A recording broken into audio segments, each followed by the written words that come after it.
Big Tish James pulling out the big guns and hiring Hunter Biden's former lawyer, Abby Lowell, to defend the fraud allegations she's now facing. Talk about hypocrisy at its finest. The same thing she tried to go after President Trump, the charges she is now facing, that she inflated her wealth and more. Joining us now is the guy who uncovered it all, right? Forensic accountant Sam Antar. Sam, first off, you are a Democrat. Right? Yes. You are not politically motivated in this whatsoever. What did you uncover? And what made you start looking? It was the beginning of a long process of me looking at New York City politicians and how they spend campaign money and taxpayer money, and also comparing their personal financial disclosures to New York State to the property records, the public property records.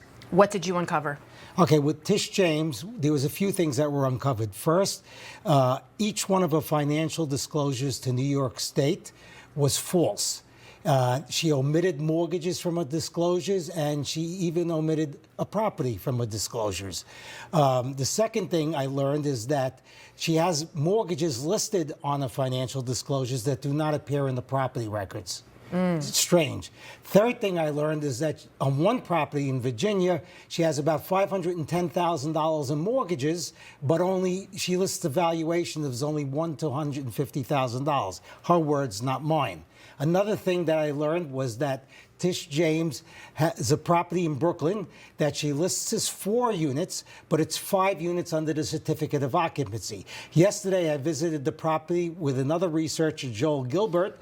We looked at the doorbells. There's 5 doorbells on the premises. I checked the Con Ed records. There's 5 electrical units for each of the things. You can't have a 5-unit building and then occupy 2 units and call it a 4-unit building. And she also claimed to live in a home that was her primary residence, because if it is your primary residence, when you get a mortgage, then you get a lower interest rate. And then reporters went knocking on the door and found out they had never seen her there. So this woman she's been caught red-handed. Will Big Tish be changing into a big orange jumpsuit soon? What do you think? Probably.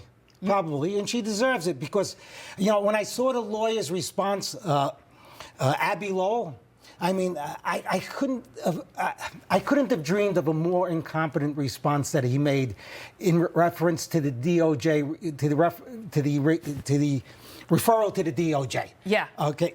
He's saying, well, it was always 4 units on her Brooklyn property. I don't care if it was 2 units, okay? The fact is that the certificate of occupancy says it's 5 units. And then he points to a document that reflects the false information, her HAMP application. And now she wants us taxpayers to foot the bill for her lawyers. She's saying that this is all a political witch hunt. She was on New York One. Here's what she said. I want you to listen to this, Sam. Okay. Let me just say to all New Yorkers and to all Americans, the allegations are baseless. The allegations are nothing more than a revenge tour. It seems to be based on some social media posts that I know were made by partisan political actors. Partisan political actors? Let her frame it whatever way she wants. She committed mortgage fraud. She violated New York State law and filed false disclosures from New York State. Trump didn't do it. I didn't do it. MAGA didn't do it. Partisan actors didn't do it. She did it. So you're not a partisan political actor? You know something? No. But even if I was, it doesn't change the fact that she committed mortgage fraud. She can say anything she wants about me.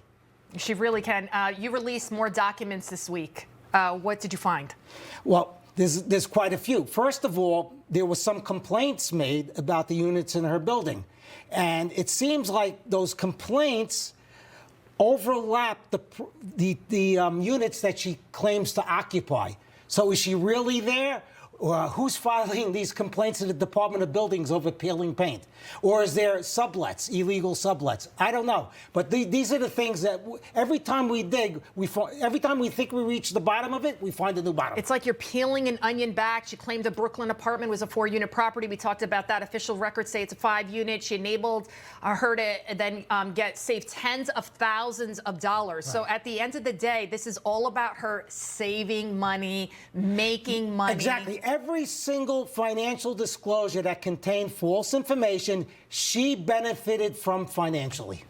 Minute left. Are you ever worried? I mean, you're going after Big Tish. She's the attorney general. She's a top lawyer. I had the FBI up my rear end during the crazy 80 days for 10 years, and they taught me a good lesson. I'm not afraid of her or anybody else. President Trump, he put out the tweet of your face. You're not even MAGA. What did you think about that? That's pretty cool. You have caught the attention of the President of the United States here. Good, but irrespective of catching the attention of the President of the United States, she is guilty. She committed mortgage fraud. She filed false disclosures to New York State, and she can't undo what she did. She can point to anybody she wants. It doesn't matter. She was the one who put pencil to paper.